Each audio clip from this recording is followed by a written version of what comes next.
अस्सलाम वालेकुम, मैं हूं कमरुज़्ज़मान खान। आज हम एक इंतहाई सेंसिटिव मौजू पे बात करेंगे। सेंसिटिव इस हवाले से है कि इस इशू में मुतासर होने वाले जो लोग हैं उनमें पाकिस्तान के गुर्बत से नीचे ज़िंदगी गुजारने वाले आबादी के बच्चों का मुस्तकबिल तारीक होने का खदशा है।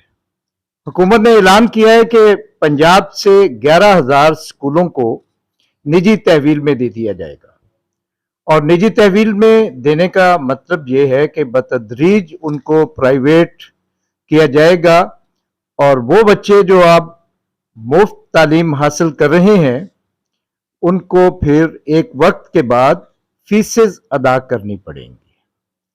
यही एक जुल्म नहीं किया जा रहा बल्कि सरकारी मुलाजमीन की जो माली मराआत हैं या जो उनका हक है उस पर भी एक हमला किया गया है। लीव इनकैशमेंट जो मुलाजमीन का इस्तेहकाक है उसमें कटौती की वजह से इस वक्त 30 लाख से जायद सरकारी मुलाजमीन मुतासर हो रहे हैं। हम इस वक्त गुफ्तगू के लिए अपने ऐसे दोस्तों के पास आए हैं जो मुलाजिम हैं, जो टीचर हैं और जो पंजाब टीचर्स यूनियन के नुमाइंदगान के तौर पे यहाँ पे मौजूद हैं। तो मैं आपको खुशामदीद कहता हूँ। खालिद साहब जो डिस्ट्रिक्ट प्रेसिडेंट हैं पंजाब लेबर फेडरेशन के टीचर यूनियन के, और जाहिर साहब तहसील सदर हैं, और वकास साहब आप इंफॉर्मेशन सेक्रेटरी हैं डिस्ट्रिक्ट रहीम यार खान के।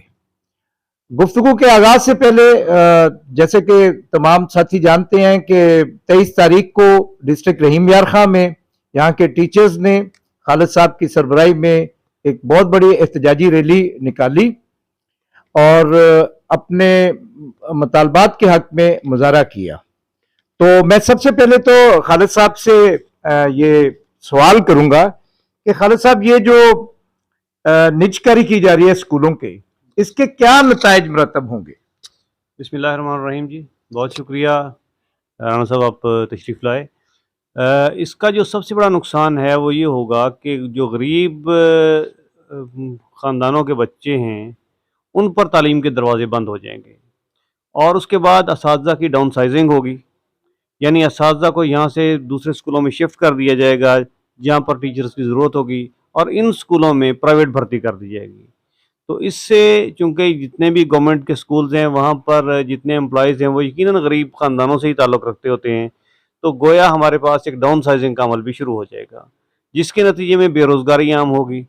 आपके यकीनन इल्म में ये बात होगी कि पिछले 5 साल में यानी 2018 के बाद किसी किस्म की रिक्रूटमेंट नहीं की गई और अब उस कमी को पूरा करने के लिए इस तरह के ओछे हथकंडे जो हैं वो इस्तेमाल किए जा रहे हैं, जिससे यकीनन असातिज़ा में एक बेचैनी की लहर पाई जा रही है और उसी के खिलाफ ही असातिज़ा सड़कों पर थे। खालिद साहब दूसरा सवाल इससे मुंसलिक है, वो आप ही इसका जवाब देंगे कि जो गरीब यहाँ पे गुर्बत की जो रेशो है, कहा जाता है कि 70% के करीब आबादी जो है गुर्बत की लकीर से नीचे जिंदगी गुजार रही है।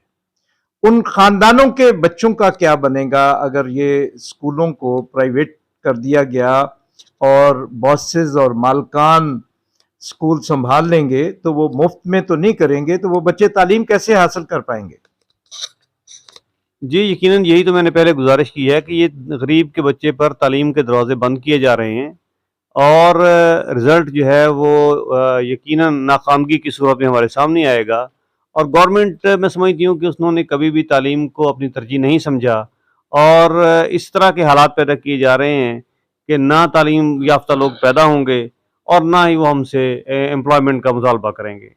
और जहाँ तक गुर्बत का ताल्लुक है तो यहाँ सूरत हाल ये होती है कि जिस इदारे से मैं मुंसलिक हूँ उसमें तकरीबन 1500 से ज़ायद बच्चे ज़ेर तालीम हैं और उसमें से 50% बच्चे कम अज़ कम ऐसे होते हैं जिनके पास बुनियादी ज़रूरत की तालीम की चीज़ें नहीं होती, बावजूद इसके कि हुकूमत जो है वो किताबें मुफ्त फराहम कर रही है।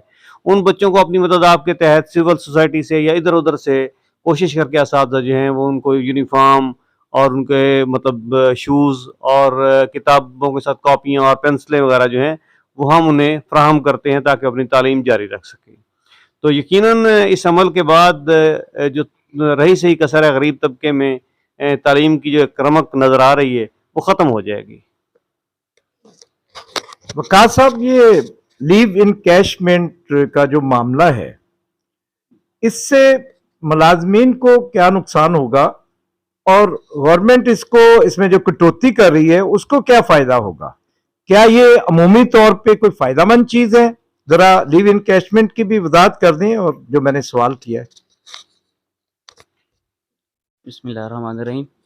دیکھیے جی، جس طرح یہ لیو انکیشمنٹ کی آپ نے بات کی ہے، سوال پوچھا ہے. اب اگر کوئی ایک ملازم اپنے زندگی کے 60 سال کسی ایک ڈپارٹمنٹ کو دیتا ہے، سرو کرتا ہے، اور اس کے بعد ظاہر سی بات ہے وہ ریٹائرڈ ہوتا ہے، تو ان کے بھی 100 معاملات ہوتے ہیں کہ مجھے ریٹائرمنٹ کے اوپر اتنے مجھے وہ مطلب کہ وہ فنڈز ملے گا جو بھی ہے. تو اب گورنمنٹ کیا کرنے چاہ رہی ہے، اس کے اوپر وہ کٹ لگا رہی ہے، مطلب کہ اس کو کم کیا جا رہا ہے. اب ایک ملازم اگر 60 سال اپنی سروس پوری کرنے کے بعد وہ یہ بھی سوچتا ہے کہ میں نے جو مجھے پیسے ملیں گے، اتنی اماؤنٹ وہ ہینڈسم ہو سکتی ہے کہ جس میں اپنی بیٹی کی شادی کر سکتا ہے، کوئی اپنے بیٹے کے لیے یا خود کے لیے کوئی بھی وہ کاروبار سٹارٹ کر سکتا ہے. تو اس کا ظاہر سی بات ہے نقصان ہے، اور یہ کافی بڑا نقصان ہے، تو جس کے مطلب خلاف ہم نے یہ پروٹیسٹ بھی کیا تھا کل کی مطلب کہ ریلی میں. تو یہ مطلب کہ گورنمنٹ کو اس کے اوپر ذرا سوچنا چاہیے کہ یہ ملازم کے ساتھ اس طرح کی جو ہوچیت کنڈے ہیں یہ مطلب کہ ان کو نہیں اختیار کرنے چاہیے. زاہد صاحب، یہ جو تعلیم ہے یہ ریاست کا فرض ہے یا کوئی کاروبار ہے؟ شکریہ رانا صاحب. شکریہ رانا صاحب. میں پہلے اسی سوال کو تھوڑا سا ایکسپلین کرتا ہوں جو وقاص صاحب نے جس کا جواب دیا. لیو انکیشمنٹ بیسیکلی ایک ایسا فنڈ ہے یا ایک ایسی اماؤنٹ ہے جو ٹیچر کی ریٹائرمنٹ پہ اس کے چھٹیوں کے اگینسٹ اس کو دی جاتی تھی. تو 20-25 سال یا 30 سال ایک سرونگ پرسن جو ہے جب ریٹائر ہوتا ہے تو اس کی آخری سٹیج کو فالو کیا جاتا تھا، جو آخری اس کی سٹیج ہوتی اس کو ملٹیپلائی کیا جاتا تھا. اب وہ گورنمنٹ نے کٹ لگا کے اس کو بیسک پہ لے کے آ گئے ہیں. اب یہ انسانی ویسے تقاضے ہے کہ یہ فطرت کے خلاف ہے کہ آپ 20 سال 25 سال پرانا سسٹم کو دوبارہ اس بیسک پہ لاؤ، اور جس کا اچھا خاصا نقصان اس جو ملازم ہے اس کو ہوتا ہے. تو یہ بالکل ایک غلط اور جارحانہ انداز کا جو ہے روش ہے جو گورنمنٹ ایک ملازم کے خلاف کر رہی ہے. تو ہم اس کے بالکل پروٹیسٹ پہ ہیں اور اس کے اگینسٹ ہیں، اور یہ نہیں ہونا چاہیے. اب جو آپ نے دوسرا سوال کیا کہ یہ گورنمنٹ اس کو اپنا ایز اے حکومت کی یہ بنیادی اس کا فرائض میں شامل ہے تعلیم ہاں، دینا، دیکھیں، یا یہ کوئی کاروبار ہے؟ یہ کاروبار ہو ہی نہیں سکتا بینگ آ مسلم کنٹری. اس پہ آ جائیں اگر، تو اسلامک اسٹیٹ کی اگر بات کریں تو پھر اسلامی ریاست کی بات ہوتی ہے، تو اس میں پھر فلاحی ریاست کی بات ہوتی ہے. جو فلاحی ریاست تو اس میں بیسک نیڈ جو ہے اس میں صحت ہے، تعلیم ہے، اور لوگوں کی ضروریات زندگی کی تمام فیسلٹیز جو ہیں وہ گورنمنٹ کے ذمہ ہیں. اور اس کے اگینسٹ گورنمنٹ لوگوں سے ٹیکس لیتی ہے مختلف مدز میں. تو یہ سرمایہ کاری یا دوسرا سسٹم نہیں ہے، یہ پیورلی گورنمنٹ اس میں 100% انڈیکٹ کرے، اور یہ سارے کا سارا گورنمنٹ کے بذمے ہے. شکریہ. خالد صاحب، حکومت نے نہ صرف ٹیچرز پہ، نہ صرف 30 لاکھ ملازمین پہ حملہ کیا ہے مختلف قسم کی پالیسیز کا اجرا کر کے، بلکہ ایک نج کاری کی بہت بڑے پیمانے پہ ایک لسٹ جاری کی ہے جس میں جتنے قومی وسائل ہیں ان کو بیچنے کا عندیہ دیا ہے. اس کا مطلب ہے کہ پی آئی اے کو بیچا جائے گا، اور مختلف ادارے یعنی ایئرپورٹس ہیں جو ان کے پاس انفراسٹرکچر ہے، ایئرپورٹس کا، سول ایویشن جس کو کہتے ہیں، اور اسی طرح دیگر اداروں کو بیچا جائے گا. तो सवाल मेरा ये है कि पूरे मेहनतकश तबके पर हमला हो रहा है, किसी की लीव इनकैशमेंट का मसला है, किसी अदारे की निजकारी का मसला है, और निजकारी का हमने पाकिस्तान में देखा है पिछले 30 सालों में कि निजकारी का मतलब बेरोजगारी होता है, निजकारी का मतलब मोनोपोली होता है।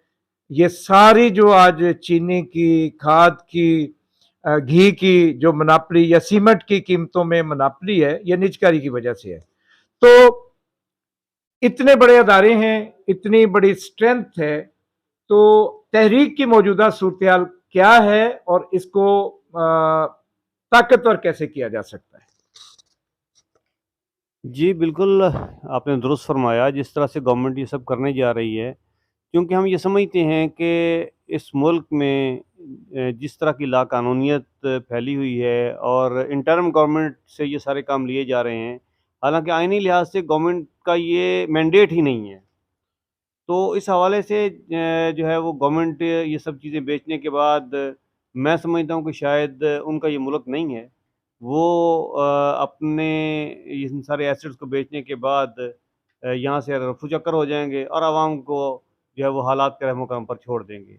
जहाँ तक इस तहरीक को जो है मज़बूत करने का ताल्लुक है, तो मैं ये समझता हूँ कि जिस तरह से इसका आगाज़ कर दिया गया है, दीगर महकमों में भी इस पर बातचीत हो रही है। इससे पहले भी एक बड़ा अलायंस बना था, जब ये तनख्वाहों का मामला आया था, तो अल्लाह ताला ने इसमें कामयाबी दी मुलाज़मीन को, किसी हद तक वो इस मामले में अपने हकूक़ को मनवाने में, अपने मुतालबात को मनवाने में कामयाब हुए। अब भी इसी तरह ये तहसील हेडक्वार्टर से हमारे प्रोटेस्ट जो हैं, वो डिस्ट्रिक्ट हेडक्वार्टर्स पर मुंतकिल होंगे इंशाअल्लाह अल अज़ीज़। वहाँ से फिर मरकज़ की हदायत के मुताबिक जब अलायंस बन जाएगा, तो फिर उसका लाएअमल तय किया जाएगा कि क्या ये जो एजिटेशन है, इसका रुख इस्लामाबाद की तरफ होना चाहिए या लाहौर की तरफ होना चाहिए। इसका फ़ैसला तो क़यादत ही कर सकती है कि उसके लिए क्या टाइम फ्रेम होगा। तो जैसे ही उधर से कोई हदायत आएँगी इंशाअल्लाह उसके मुताबिक किया जाएगा। ताहम इसमें मुलाज़मीन का इत्तेहाद और इत्तेफ़ाक होना और इसको ज़िंदगी की और मौत की जंग समझते हुए इसमें शामिल होना, ये हम सब की ज़िम्मेदारी है। बहुत शुक्रिया तमाम दोस्तों का, खालिद साहब का, ज़ाहिद साहब का, वक़ास साहब का। तो हम इस बहस में इस नतीजे पे पहुँचे हैं कि जब तक तमाम मुतासरा मुलाज़मीन जो मेहनतकश हैं मुख्तलिफ़ महकमों के, उनका एक वसी तर अलायंस नहीं बनता, तब तक हुकूमत की, रियासत की या जो पॉलिसी साज़ हैं, उनकी साज़िशों का मुकाबला नहीं किया जा सकता। तो तमाम तर जिद्दोजहद का महवर अब मुलाज़मीन का इत्तेहाद बनेगा। मैं आपसे दरख्वास्त करूँगा कि आप हमारी इस डिस्कशन पे अपनी राय ज़रूर दें। तो अभी इस तहरीक के अगले मरहले में आपसे दोबारा मुलाकात होगी। बहुत शुक्रिया।